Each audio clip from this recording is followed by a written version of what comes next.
Bonjour, c'est Ursule encore. On est le 24 juillet 2019. Alors, je viens sonner la trompette ce matin encore et je viens nous encourager à tout faire pour continuer de remplir nos lampes. Amen. Alors, vous savez que ce n'est que ceux-là qui remplissent leurs lampes ou bien qui ont une lampe remplie qui seront pris. Et ça, c'est un élément très, très important que souvent les gens n'ont pas conscience. Amen. Dont les gens n'ont pas conscience, mais c'est un élément très, très important.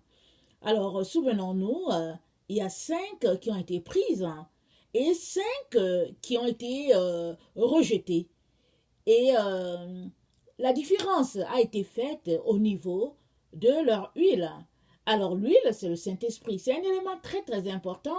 C'est si important que Satan a bâti plusieurs théories là-dessus, empêchant les enfants de Dieu de réclamer ce que le Père leur a donné. Et si bien que plusieurs enfants de Dieu marchent, en tout cas, dans l'ignorance totale de leurs droits, ou tout simplement marchent bafouant la personne du Saint-Esprit et crachant là-dessus, se disant que bon, ils n'ont pas besoin du Saint-Esprit. Mais si tu es enfant de Dieu, si tu as donné ta vie à Jésus, tu dois savoir que c'est par le Saint-Esprit que tu as donné ta vie à Jésus et tu as besoin de le faire grandir en toi afin que tu vives cette effusion-là. Amen. Tu en as besoin parce que la vie chrétienne n'est pas vivable sans Saint-Esprit. Pourquoi? Parce que nous sommes des êtres charnels. Et pour vivre la vie spirituelle, nous avons besoin d'un élément spirituel. Et le Saint-Esprit est ce que le Père nous a donné pour que nous puissions vivre cette vie-là justement sur cette terre, jusqu'à ce que nous retournions à Dieu. Amen. Alors je viens nous encourager ce matin à tout faire pour remplir nos lampes. Amen.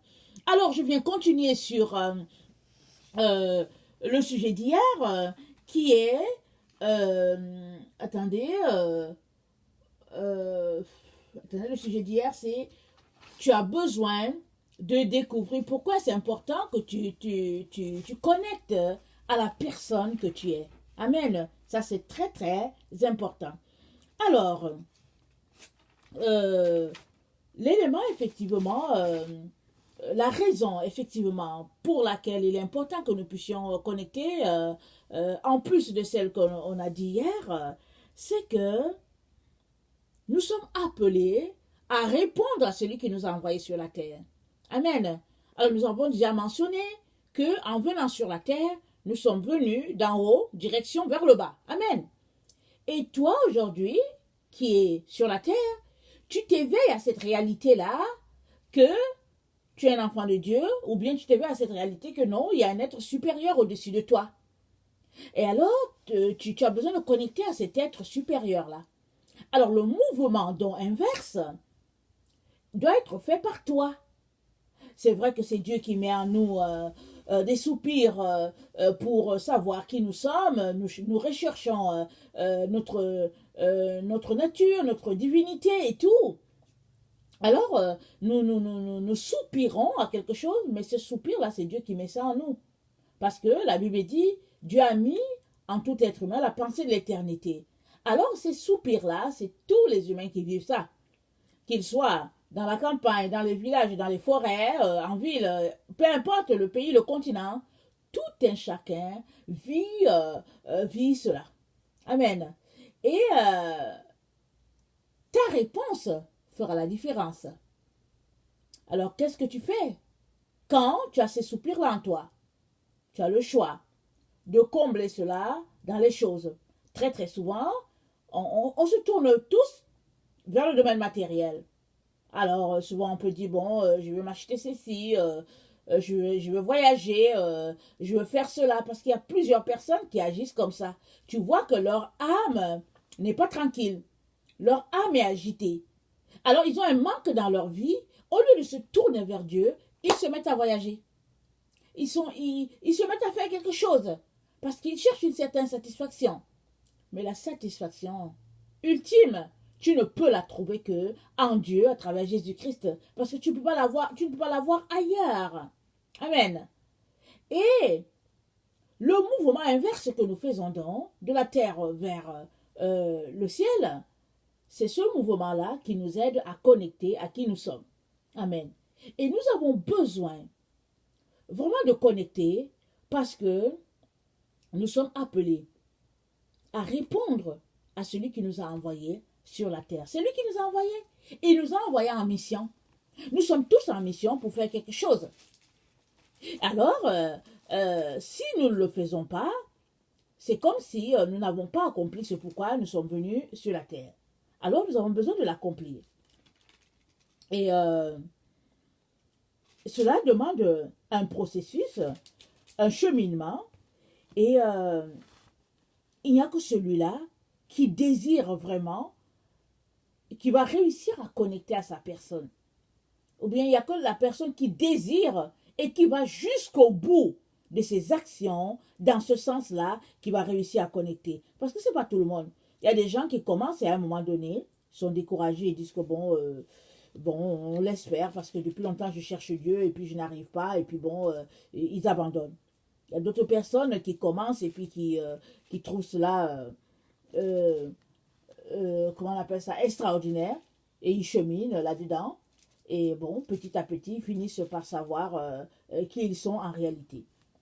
Alors, je vais lire le proverbe. Le proverbe 22, ça nous dit quelque chose de très important par rapport à cela. Le proverbe 22 dit,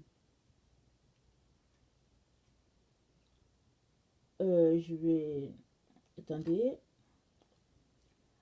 afin que ta confiance, pardon, proverbe 22, le verset 19, afin que ta confiance repose sur l'Éternel, je veux t'instruire aujourd'hui, oui, toi. Donc, le Seigneur veut établir cette confiance-là dans ta recherche de qui tu es. Il dit, je veux t'instruire. Dieu veut instruire tout le monde pour que chacun sache qui il est en réalité. Alors, il dit, oui, je veux t'instruire, toi, aujourd'hui. N'ai-je pas déjà pour toi mis par écrit des conseils et des réflexions pour t'enseigner des choses sûres, des paroles vraies, afin que tu répondes par des paroles vraies à celui qui t'envoie. Amen. Et qui t'a envoyé? C'est Dieu. Dieu veut que, un jour, quand nous nous retrouverons devant lui, nous puissions répondre par des paroles vraies à celui qui nous a envoyés. Et la seule manière pour toi de répondre par des paroles vraies, sur la base de la vérité de la lumière, c'est que Dieu t'ait instruit sur qui tu es en réalité. Et pour que cela soit possible, il faut que toi, tu te mettes à faire ta part. Ne pas la faire équivaudrait à tout simplement avoir la paresse dans sa vie. Il y a des gens, il y a des personnes qui souvent sont un peu frustrées, se disent que oui, au fait, mais pourquoi donc Dieu nous a envoyés sur la terre s'il faut que maintenant ce soit encore nous qui cherchons à savoir qui nous sommes? Écoutez, c'est un processus, c'est le processus de la vie. Parce que c'est comme un enfant qui naît et puis qui voudrait par exemple que ses parents l'habillent à tous les jours. Je veux dire, ses parents l'habillent quand même il est adulte. Quand tu es bébé, tes parents t'habillent. On te fait ta toilette, on te lave et puis on t'habille. Mais à partir d'un certain moment, l'enfant va dire non, maman, je suis capable de le faire tout seul. Surtout même quand il commence à avoir 4 ans, 5 ans, c'est le temps où non, je veux le faire tout seul. Et puis quand ils arrivent à avoir 7-8 ans, les jeunes filles, elles disent non, je veux choisir ma robe, je ne veux pas que tu choisisses mes robes, et puis etc. Donc c'est le processus normal dans notre épanouissement en tant qu'être humain. Maintenant, c'est pareil, spirituellement.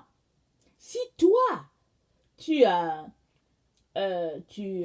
fais pas ce travail spirituel-là, il n'y a personne qui le fera pour toi. Amen. Parce que Dieu a mis ça en l'être humain, la pensée de l'éternité. Il a mis ça en nous, de chercher à savoir qui nous sommes. Et là, Dieu vient nous répondre. Parce qu'il il nous a créés avec le libre arbitre. Il n'a pas fait de nous des robots.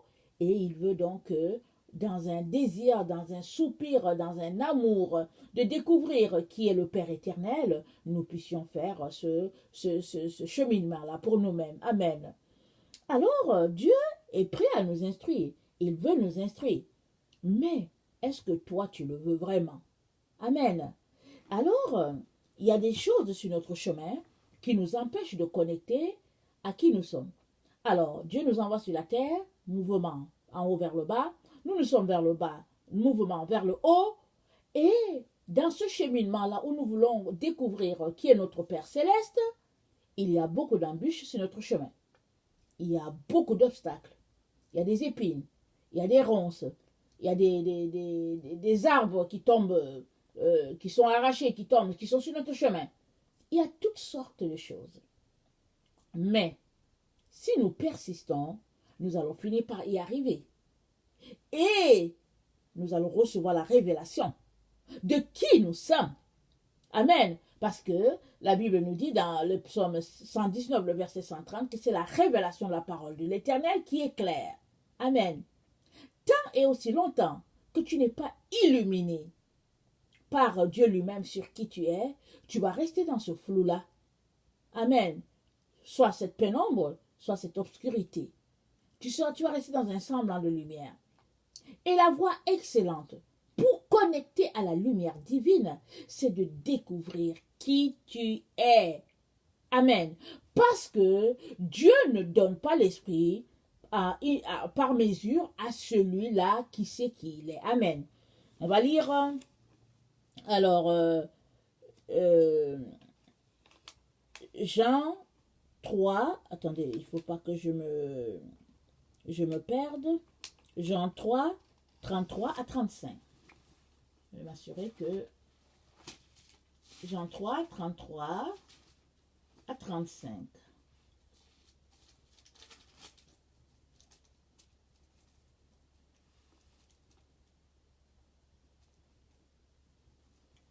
Celui qui a reçu son témoignage a certifié que Dieu est vrai. Car celui que Dieu a envoyé dit les paroles de Dieu parce que Dieu ne lui donne pas l'esprit avec mesure. Le Père aime le Fils et il a remis toutes choses entre ses mains. Verset 34. Car celui que Dieu a envoyé dit les paroles de Dieu parce que Dieu ne lui donne pas l'esprit avec mesure. Amen. Ici, il s'agit de Jésus. Jésus a été envoyé par Dieu sur la terre, mais toi aussi, et moi aussi, et tous les humains. Amen. Alors Jésus est la référence parce que Jésus a quitté le ciel. Il s'est fait incarner en Marie et il est né comme un humain pour pouvoir nous montrer qui nous sommes, pour pouvoir nous montrer que nous sommes capables de faire le cheminement et puis de découvrir qui nous sommes. Amen. Et Dieu nous informe que celui-là que Dieu a envoyé, Dieu ne lui donne pas l'esprit par mesure. Alors, Jésus-Christ a été envoyé pour faire un travail bien précis, c'est-à-dire pour nous racheter. Il est mort sur la croix, et il est ressuscité, et Dieu lui a donné tout l'esprit dont il avait besoin pour pouvoir faire ce travail-là. Il a été d'abord conçu par le Saint-Esprit dans le sein de la Vierge Marie. Et après cela, il a marché sa vie sur la terre, il a enseigné les 12, et il allait mourir sur le bois du calvaire, et il est ressuscité, vraiment, en tout cas avec toute la gloire. Dieu ne lui a pas donné l'esprit par mesure. Ça, c'est la part que Jésus-Christ est venu faire sur la terre. Toi, Dieu va te donner aussi ton esprit en fonction de ce que tu es venu faire sur la terre. Amen. Marie, par exemple, la Vierge Marie, la grâce est venue par la Vierge Marie. Marie était une servante de l'Éternel, craintive devant l'Éternel, aimant Dieu, servant l'Éternel. Amen. Et pendant qu'elle était, cette femme-là, vraiment disposée à aimer son Dieu de tout son cœur, un ange est venu la visiter et il lui a dit, une grâce t'a été faite. Une grâce a été accordée à Marie. Marie a purifié son sein. Elle a purifié son sein tout le temps. Son esprit, pardon. Et une grâce a été faite. Et dans l'esprit de Marie est venu habiter le Saint-Esprit. De telle sorte que Marie a conçu l'enfant Jésus. Amen. C'est pareil pour toi et moi. Si nous sanctifions notre esprit,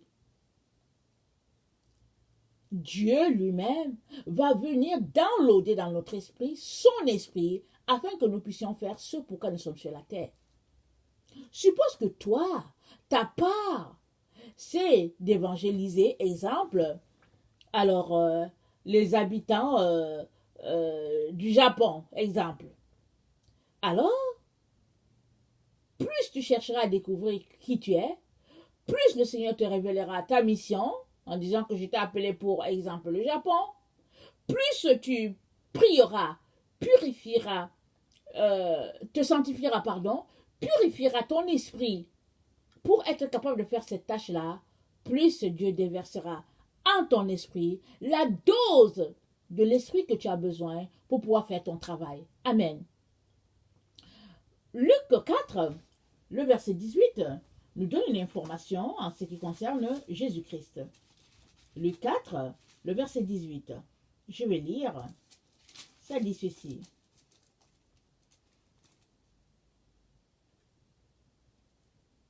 C'est Jésus qui parle. L'Esprit du Seigneur est sur moi, parce qu'il m'a oint pour annoncer la bonne nouvelle aux pauvres. Il m'a envoyé pour guérir ceux qui ont le cœur brisé, pour proclamer aux captifs la délivrance et aux aveugles le recouvrement de la vue, pour renvoyer libres les opprimés, pour publier une année de grâce au Seigneur. Ensuite, il roula le livre, le remit aux serviteurs et s'assit.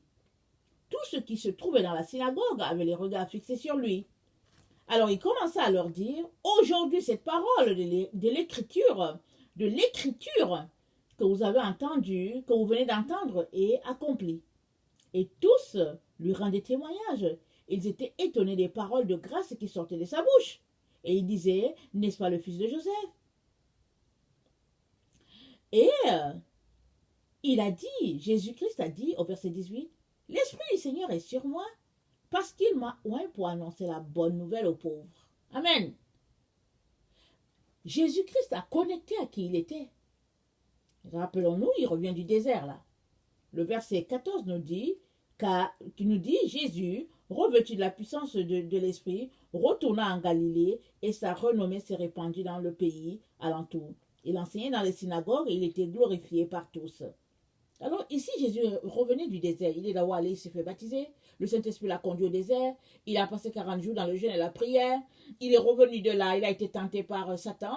Et il est revenu de là, revêtu de toute la puissance de Dieu. Et il peut venir pour leur dire, l'Esprit du Seigneur est sur moi parce qu'il m'a oint pour porter la bonne nouvelle aux pauvres. Amen. Il a connecté parfaitement à qui il est. Et il est en train de te dire ce matin que toi aussi tu peux connecter parfaitement à qui tu es. Parce que Jésus-Christ a payé de sa vie pour que cela soit possible pour chaque humain désormais. Amen. Mais souvent, nous limitons nous-mêmes. Parfois, nous disons que bon, ça c'est juste fait pour Jésus. C'est pas fait pour moi. Parfois, nous disons que Jésus est le seul envoyé, pas nous. Mais il s'agit vraiment vous savez, de sortir de nos prisons intellectuelles, des barrières que nous nous fixons nous-mêmes, et d'aller plus loin en profondeur dans notre étude de la parole de Dieu. Parce que tu es aussi envoyé de Dieu. Tu n'es pas envoyé pour faire ce que Jésus-Christ a fait, parce que Jésus-Christ est déjà passé par là, il a fait son travail. Mais toi, tu as été envoyé pour faire quelque chose de précis. C'est à toi de venir devant Dieu pour qu'il te connecte, pour que tu découvres qui tu es, pour que tu connectes parfaitement ta destinée. Tu dois venir devant Dieu. Amen. Il y a des choses qui nous empêchent, amen, de faire ce chemin-là, je vais dire dans le sens inverse, par notre temps, notre communion avec le Seigneur. Et parmi les choses qui nous empêchent de connecter parfaitement à qui nous sommes, il y a la paresse. Amen. Alors, il y a la paresse, il y a l'assoupissement. L'assoupissement, nous dit le dictionnaire, nous dit Wikipédia, c'est une somnolence, c'est s'engourdir, c'est un demi-sommeil. Et ça, c'est l'assoupissement, un demi-sommeil, une somnolence. Et tout dans notre monde est fait pour nous garder somnolents. Amen. Satan sait tellement que la personne qui est illuminée sur sa propre personne ne peut plus être arrêtée. Satan le sait. Alors, il met tout sur notre chemin pour nous assoupir. La télévision, Internet, les distractions, les sports, la nourriture, la lourdeur, les passions, l'habillement, débrailler, toutes sortes d'histoires sur notre chemin.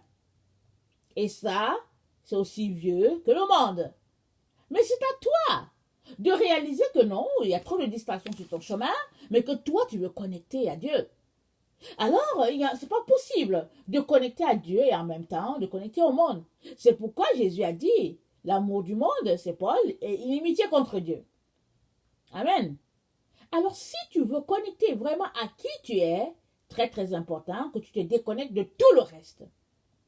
On va te traiter de malade, on va te traiter de dépressif, on va te traiter de quelqu'un qui est devenu un animal parce qu'il n'a plus de contact avec les autres. Mais, Dieu merci, tu es en contact non seulement avec Dieu, le Seigneur des Seigneurs, mais en étant en contact avec Dieu, tu es en contact avec toute l'humanité. Pourquoi? Parce que alors que tu es là en train de chercher qui tu es, alors que tu es en train de chercher à ce que Dieu te révèle qui tu es en plein, c'est-à-dire que tu connectes parfaitement à toute la création. Et le jour où enfin tu goûteras à qui tu es, alors tu béniras toute la création. Amen. Il est important que tu réalises cela, que cette clé-là, que tu l'aies et que tu travailles pour pouvoir connecter à ta propre personne. Amen. Alors, l'assouplissement spirituel, c'est de se conformer à notre monde. Parce que si l'assouplissement, on vient de le dire, c'est la somnolence, c'est s'endormir, c'est être engourdi, c'est être distrait par toutes sortes d'histoires. Alors, exemple, quelqu'un qui somnole, c'est quelqu'un qui est là, tout est bien pour lui. Je veux dire, un enfant de Dieu. Prenons l'exemple d'un enfant de Dieu, on dit qu'il somnole. Alors, il est assis devant la télévision, tout joyeux, tout vivant, en train de regarder, exemple, Serena Williams, en train de jouer son sport. Ça fait peut-être 4 ou 5 ans, 4 ou 5 heures qu'elle est en train de jouer, en train de venir à bout d'un adversaire féroce. Alors, disons que, bon, moi je ne connais pas beaucoup le tennis, disons que ça fait son deuxième match, ok? De la journée, ou bien son deuxième match de la semaine, exemple.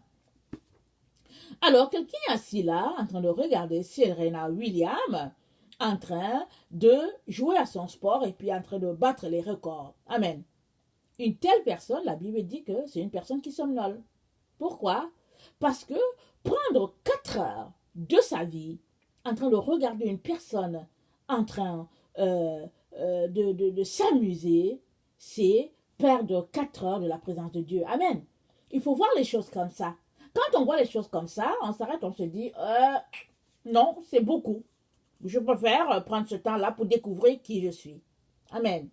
Parce que nous sommes tous appelés à travailler à notre propre personne.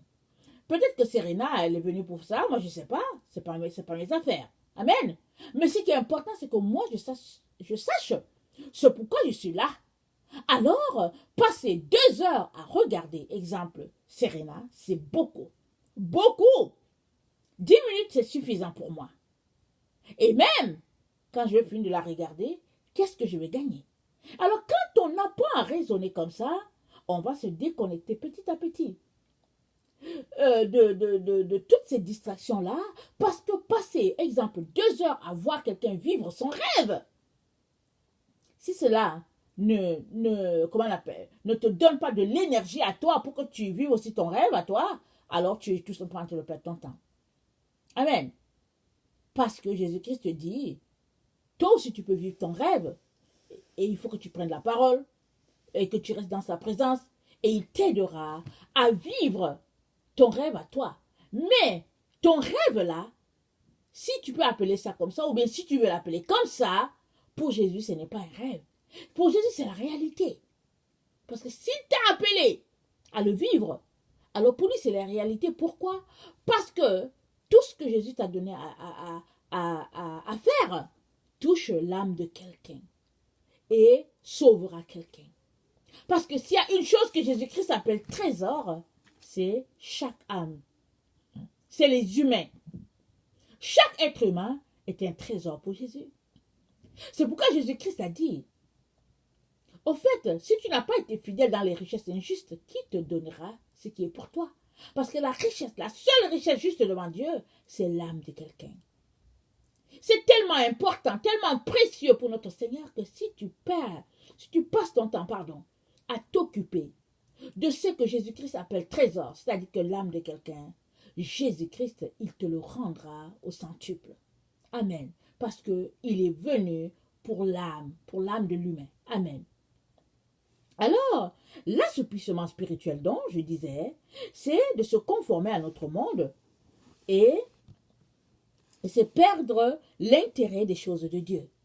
Alors, Satan fait tout pour que nous perdions l'intérêt des choses divines. Tout ce qu'il peut. Chaque jour, il essaye de toutes ses stratégies pour nous enlever l'intérêt des choses divines et nous connecter à autre chose. Et c'est à nous de nous battre pour que cela n'arrive pas, pour qu'on ne puisse pas se refroidir. Alors, et 1 Thessaloniciens, le verset 7 dit que ceux qui dorment, dorment la nuit. Ceux qui s'enivrent, s'enivrent la nuit. Alors, pourquoi est-ce qu'il parle de nuit ici? Parce que on s'éloigne de la lumière quand on s'assoupit. Et la lumière, c'est Jésus. Alors, si tu t'éloignes de la lumière, c'est que tu es dans la nuit. C'est que tu es dans l'obscurité spirituelle. C'est pourquoi il dit, ceux qui dorment, ils dorment la nuit. Ceux qui s'enivrent, ils s'enivrent la nuit. Mais nous sommes du jour, dit Paul. Raison de plus pour que notre lumière puisse briller. Amen. Le proverbe 19, le verset 15, nous donne une information très importante.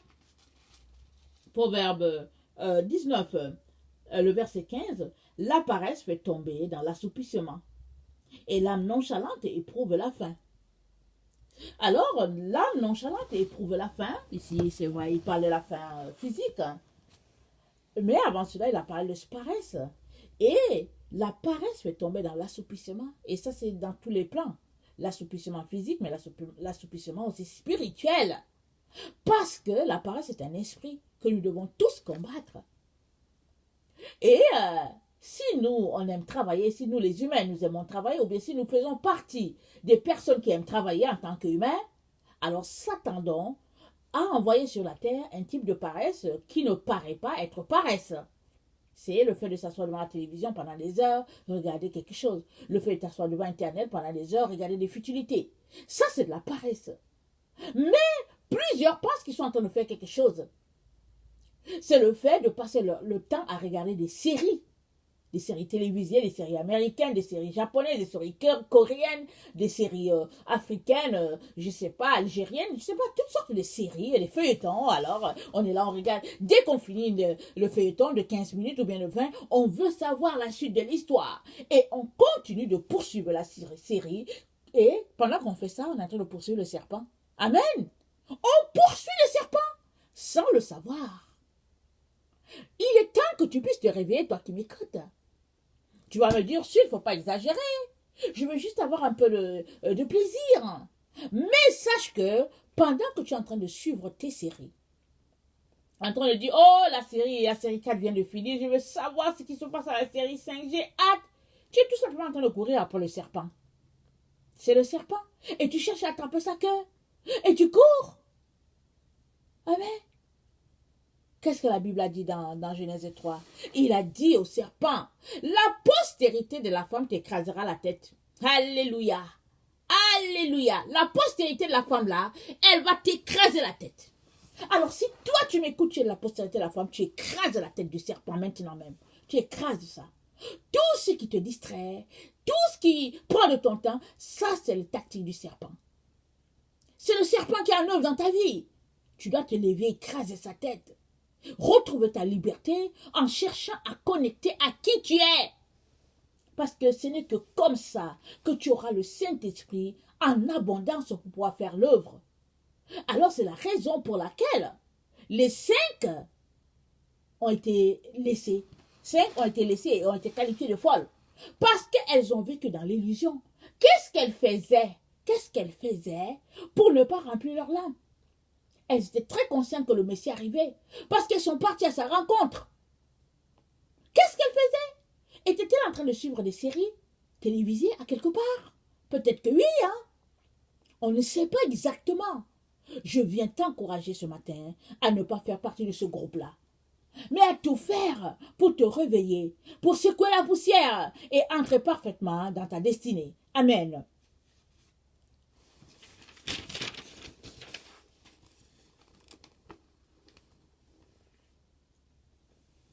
Si tu te mets à connecter à la personne que tu es, sûrement, le Saint-Esprit te visitera en abondance. Amen.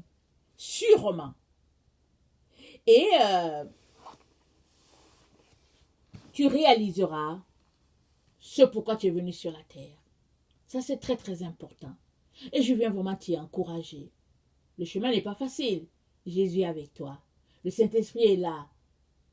Il t'aidera. Tu seras porté par les anges pour réaliser la raison pour laquelle tu es.